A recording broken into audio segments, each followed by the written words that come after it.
No cabe duda de que los niños tienen una imaginación muy desarrollada. A veces ven cosas que no existen porque están dentro de su cabeza.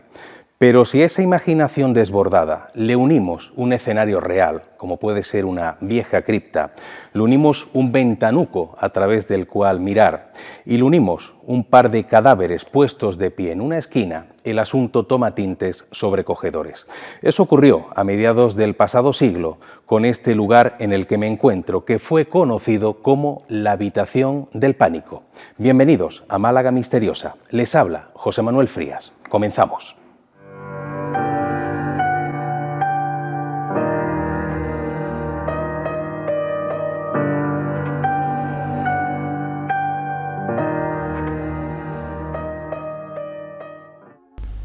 Hace ahora más de 5 décadas, los niños de Alpandeire jugaban de manera frecuente a un curioso desafío: averiguar quién era capaz de penetrar en la habitación del miedo. Se trataba de un pequeño habitáculo, una cripta olvidada llena de trastos viejos, en las entrañas de la iglesia parroquial, más conocida como la Catedral de la Serranía por su colosal tamaño. Y es que en esa siniestra habitación, motivo de pesadillas para los más pequeños, se encontraban apoyados en un rincón dos cuerpos incorruptos que causaban auténtico pavor. Gaspar, nos encontramos en la cripta de la iglesia de San Antonio de Padua y es una iglesia que ya de por sí es muy llamativa porque es enorme en comparación con el pueblo. ¿Cuál es la historia? Porque yo he leído por ahí incluso que en su momento fueron los propios panditos, el gentilicio de la gente de Alpandeire, fueron los panditos los que ayudaron a construir la iglesia. ¿Eso es así? A propósito de esto, hay una leyenda en el pueblo que dicen que había una señora muy adinerada que era la tía Florita. La tía Florita fue la que puso el dinero y los vecinos de Alpandeire pusieron el trabajo, pusieron animales para traer las tejas porque venían de un tejar que hay a unos 3 kilómetros de aquí del pueblo. Entonces hay una anécdota que cuentan en esta leyenda que parece ser que es esta verdad. Dicen que en un momento determinado los albañiles le dicen a la tía Florita: mira, no hay un duro más, así que se terminó la iglesia. Dice: no, mirad que abajo hay un pilón y veréis cómo la podéis terminar. Efectivamente, llegaron al pilón, estaba lleno de monedas y la iglesia la terminaron. Ha quedado un dicho popular en Alpandeire: eres más hondo que el pilón de tía Florita. Parece ser que se inauguró, porque también no hay ninguna documentación, se inauguró un 13 de junio de 1713. Por eso lleva el nombre de San Antonio de Padua. ¿Y dentro de la iglesia hay algún elemento que sea más llamativo que el resto? ¿Alguna tumba en particular? O sea, algo que atraiga la atención de los turistas cuando vienen. Sí, hay 2 o 3 cosillas. Está primero unos frescos del siglo XVIII, le llaman los angelitos músicos, porque cada angelito tiene un instrumento musical. Después está el sepulcro o la sepultura de un dominico que estuvo aquí de cura en el siglo XVIII y parece ser que salió de aquí los restos y los llevaron a la iglesia, porque este hombre parece ser que le pagó los estudios a un seminarista. Y este seminarista, en agradecimiento, cuando él murió, sacó los restos de aquí y los llevó a la iglesia. Por eso veréis allí una tumba que pone: a su bienhechor un agradecido.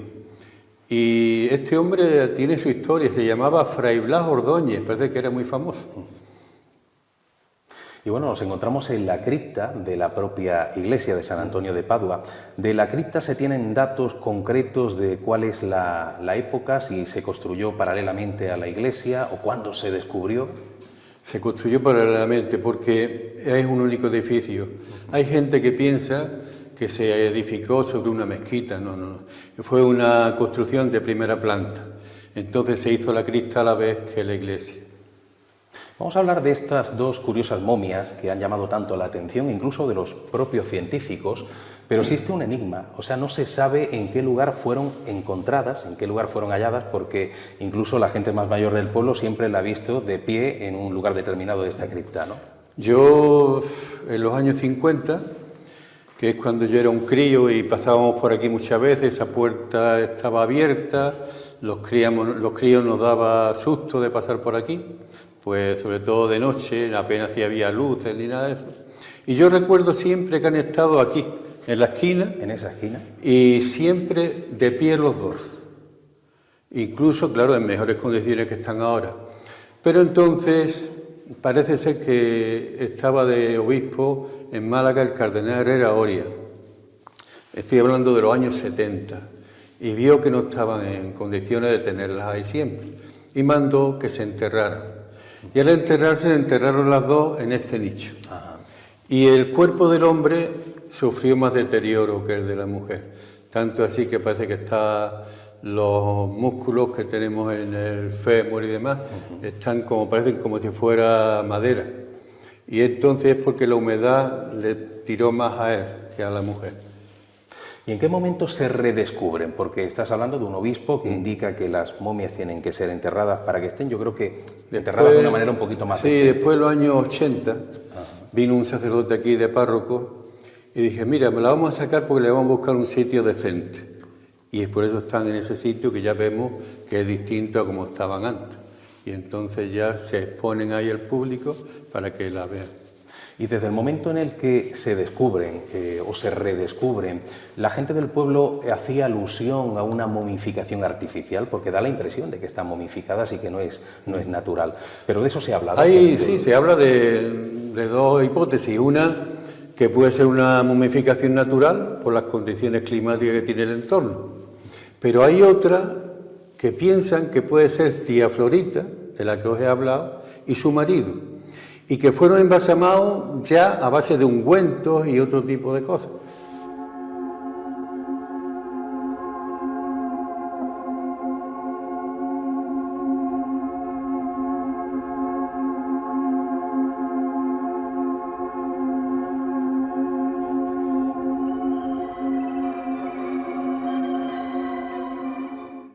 Estas son las famosas momias de Alpandeire. Se trata del cuerpo de un hombre y de una mujer que fueron encontrados dentro de esta cripta, enterrados conjuntamente y en un lugar privilegiado. Evidentemente, con el paso del tiempo, sus cuerpos han ido perdiendo capacidades, cualidades físicas, pero todavía se puede apreciar bastante bien la piel, la musculatura, los tendones, pero existe un gran enigma relacionado con su procedencia. Hoy día Alpandeire es un pueblo pequeñito perdido en la serranía de Ronda, con lo cual hace siglos lo era aún más. En aquel entonces, ¿quién tenía acceso a una momificación tan depurada? Uno de los sentimientos innatos en el ser humano es el miedo a la muerte. Sobre todo en la antigüedad, la muerte era un viaje en el que el difunto se trasladaba al más allá, y por ello, sus allegados intentaban que durante ese trayecto se preservara la identidad del individuo. El fallecido debía tener a su alcance todo lo necesario, como si el cuerpo físico fuera un reflejo del espiritual. De ahí proviene el ritual de los ajuares funerarios, que proveían al difunto de todo lo necesario para traspasar la frontera hacia el otro mundo: ropajes, comida, armas, amuletos. Lo mismo sucedía con el lugar de reposo eterno. Ya fuera dolmen, mastaba o tumba, el respeto por enterrar decentemente los cadáveres ha sido nexo de unión entre civilizaciones que por tiempo y espacio jamás llegaron a conocerse. Y ya desde hace miles de años surgió la idea de embalsamar o momificar a los que habían perecido, para que su cuerpo no llegara a descomponerse y se mantuviera en la medida de lo posible tal y como era en vida. Bueno, Gaspar, aquí tenemos a estas dos momias que son ya tan conocidas, se han hecho muy populares no solo en Alpandeire, sino que han traspasado fronteras, y vamos a intentar dilucidar cuál puede ser el origen, ¿no? Uno de ellos tiene que ver con un personaje del que hemos hablado hace un momentito, con relación a la construcción de la iglesia, que es la tía Florita, ¿verdad? Sí, sí. Tía Florita podía ser ella, porque esta mujer hizo mucho por el pueblo. La iglesia, por lo visto, la pagó ella, todos los gastos, y el pueblo le ayudó de una forma o de otra. Y entonces pensamos que una de las hipótesis es que fuera ella y su marido. Pero no ya una momificación a estilo egipcio ni nada de eso, sino una momificación que podía ser con ungüentos y otras cosas. De tía Florita, caso de que sea ella, que evidentemente no lo sabemos, ¿existen más datos, más detalles? ¿Existe algún documento? ¿Todo esto forma parte de la leyenda? No, por desgracia, no tenemos en la iglesia ninguna documentación. Nada. Solamente en la tradición oral, que nos dicen cuándo se construyó, nos dicen también a través de esta leyenda que la construyó esta mujer. Yo pienso que puede ser hasta verdad, porque una iglesia tan enorme en un pueblo tan pequeño, como no sea un mecenas que diga voy a construir esto para el pueblo, yo creo que de otra forma no se hubiera hecho. No tendría lógica, claro. Pues es un personaje, por lo tanto, interesante. La tía Florita podría ser ella, podría ser, como hemos dicho, su marido, pero luego también hay quien piensa, es otra de las hipótesis que se baraja, que podrían ser repobladores cristianos. ¿Esto se puede ceñir un poquito a la historia de Alpandeire o no? Sí, podía ceñirse porque, de hecho, después de la expulsión de los moriscos, vinieron aquí gente, no sé si fue de Galicia, y entonces podían ser, sí. Y tenemos un personaje que también es muy importante en el pueblo, creo que lo has mencionado antes, Diego Vázquez Otero, este gran historiador. Él en sus libros habla también de las momias, menciona algo, da alguna pista. Yo siempre he pensado que podía haber sido una profanación en los años de la Guerra Civil, pero ya él lo menciona en un libro que hizo en 1928. Por lo tanto, esa hipótesis ya la descartamos. Se habla de un sistema de momificación artificial. Claro, al hablar de eso estamos hablando de un Alpandeire en una época en la que ese tipo de conocimientos yo creo que era difícil que hubieran llegado aquí, salvo a través de algún tipo de grupo, de conocimiento ancestral, pero estamos hablando de un procedimiento que es muy costoso. Claro, ¿cómo se podría haber llegado a algo así? O sea, ¿qué tipo de personajes son los que tenemos aquí delante como para que se hubieran podido permitir una modificación de ese tipo? En aquellos tiempos yo creo que había también gente muy preparada, porque hablan aquí también las tradiciones orales siempre, porque de documentación no hay ninguna, pero que había gente muy preparada para estas cosas. En temas médicos y temas... Con lo cual tú piensas que realmente la modificación es artificial, que podría ser, por lo tanto, el personaje, la tía Florita, ¿no? Que sería algo también bastante curioso. Pero ¿qué piensa la gente del pueblo? O sea, si yo ahora mismo saliera a la calle y preguntara a la gente del entorno, primero, ¿conocen bien las momias? No, es que parece ser que no le dan demasiada importancia y entonces... Como algo que está ahí. Sí, ahí hasta nunca han pensado ellos cómo podía ser. Incluso yo he hablado con muchas personas mayores y ninguno te dice el origen verdadero, es decir, cómo aparecieron aquí las momias. Entre las hipótesis que intentan arrojar luz a las momias de Alpandeire, encontramos una muy singular. Ante todo, parece claro que la momificación de ambos cuerpos no es natural. Fue fruto de un embalsamamiento muy depurado, tanto que ha resistido a la humedad de la cripta. Algunos investigadores han descubierto detalles en estas momias que harían pensar en los embalsamamientos similares a los del antiguo Egipto. ¿Quién fue el prodigioso embalsamador y qué técnica utilizó? ¿Cómo fue posible algo así hace pocos siglos y en un pequeño pueblecito de la serranía de Ronda? De momento, nadie puede responder a ese enigma. Gaspar, vamos a seguir hablando de estas momias de Alpandeire. ¿El proceso de deterioro ha sido muy palpable? O sea, desde que tú las recuerdas cuando eras pequeño hasta ahora. Sí, muy, muy palpable, porque resulta de que el hombre tenía la tibia y el peroné, tenía la parte baja de las piernas y ahora solamente se ha quedado hasta la rodilla. La mujer se ha conservado algo mejor, también le falta un brazo, pero eso estaba muy bien conservada. En los años 40 y 50 estaban muy bien.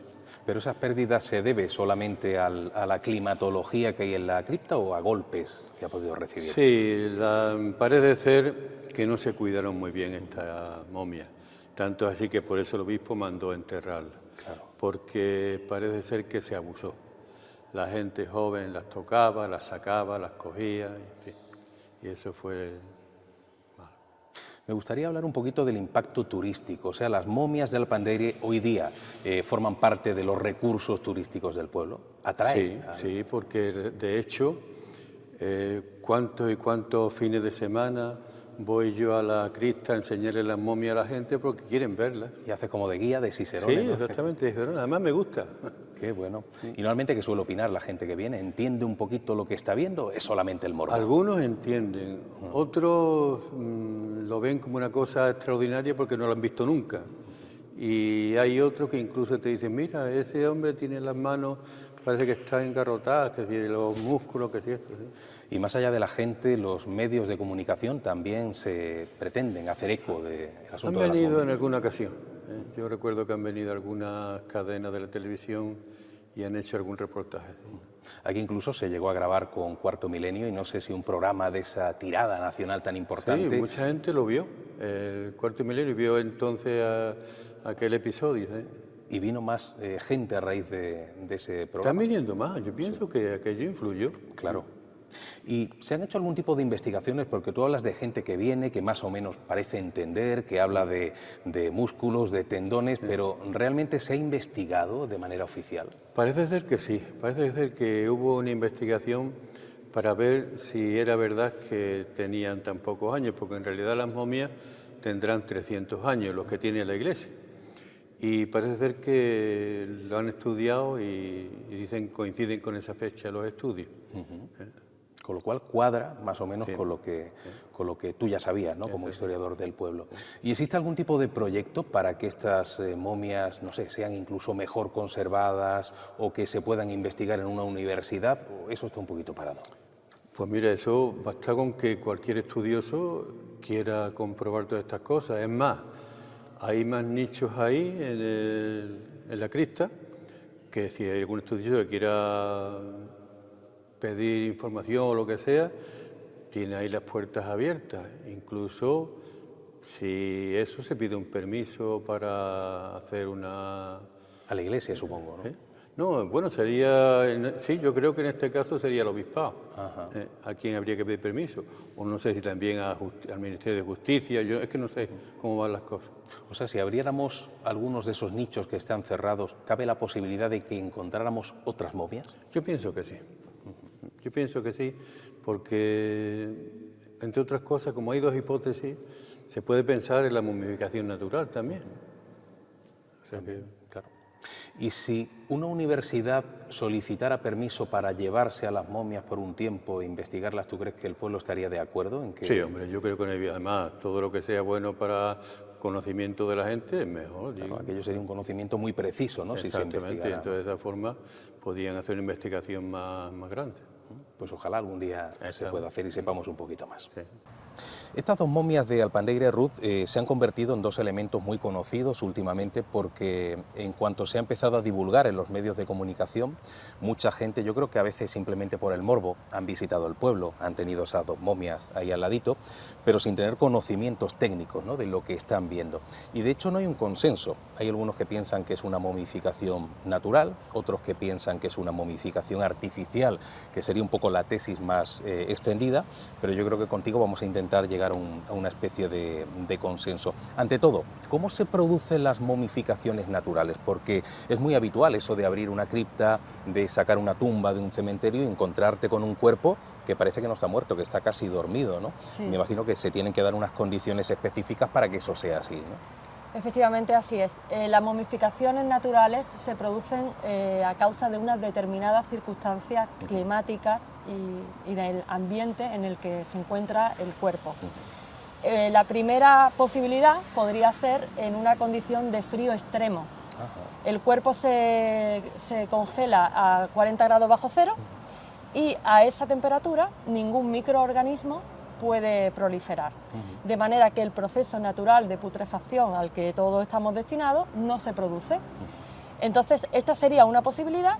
Otra posibilidad sería el caso, digamos, inverso, contrario, que son unas condiciones extremas de alta temperatura, de muy poca humedad, un ambiente muy seco, que lo que haría sería evaporar el agua de los tejidos blandos del cuerpo, de manera que se preservan y, al igual que en el caso de la congelación, estos microorganismos no pueden proliferar. Con lo cual, la piel se convierte en una especie, digamos, con aspecto acartonado y se puede preservar así durante siglos.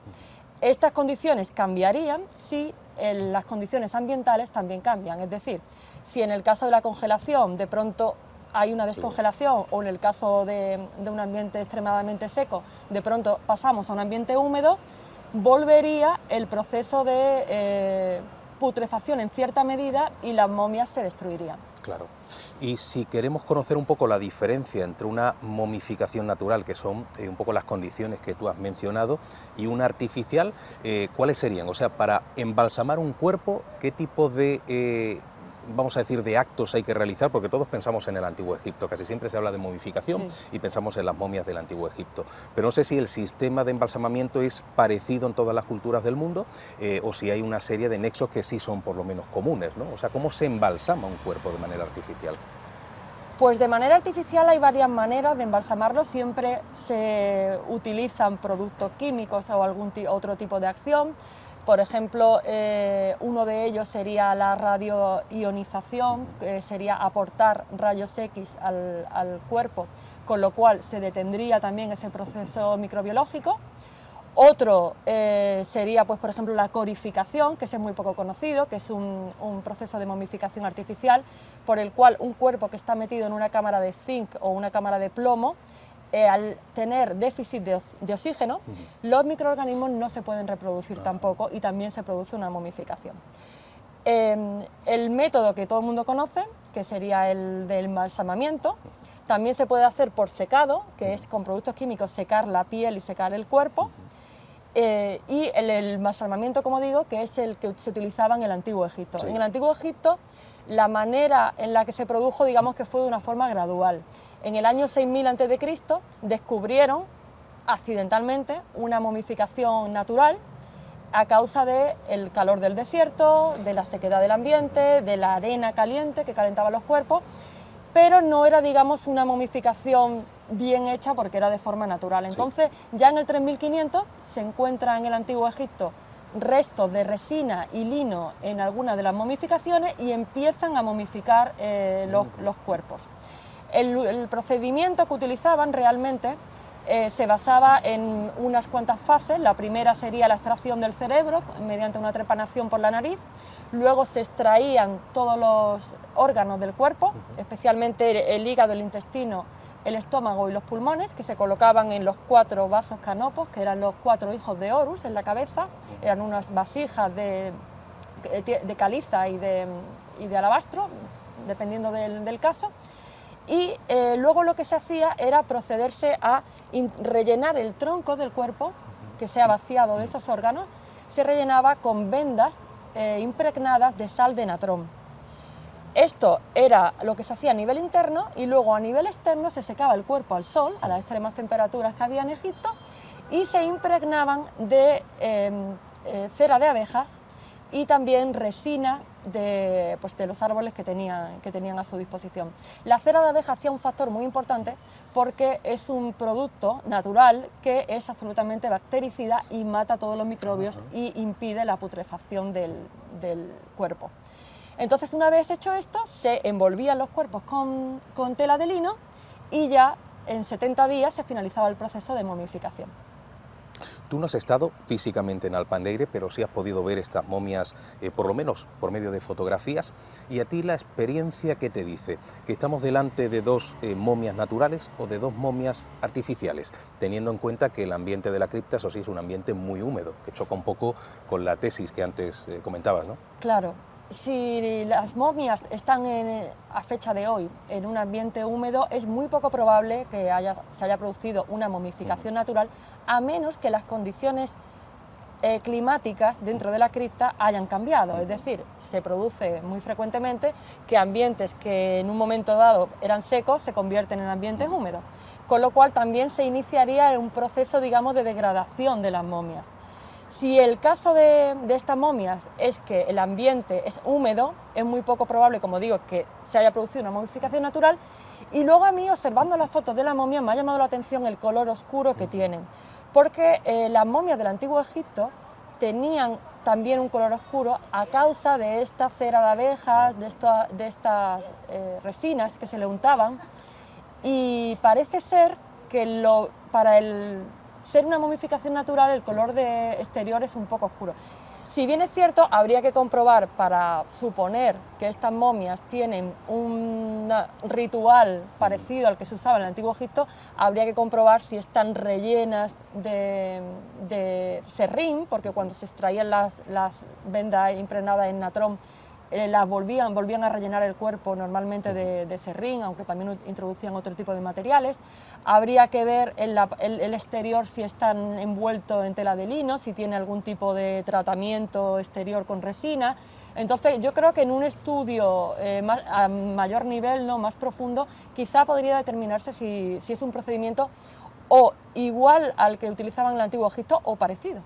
Porque puede ser que el sistema de momificación no haya sido exacto al del Antiguo Egipto, porque hay cosas que parece que no cuadran, parece que no ha habido una extracción de los órganos, pero sí puede estar inspirado, que eso es lo importante, en ese Antiguo Egipto, ¿no?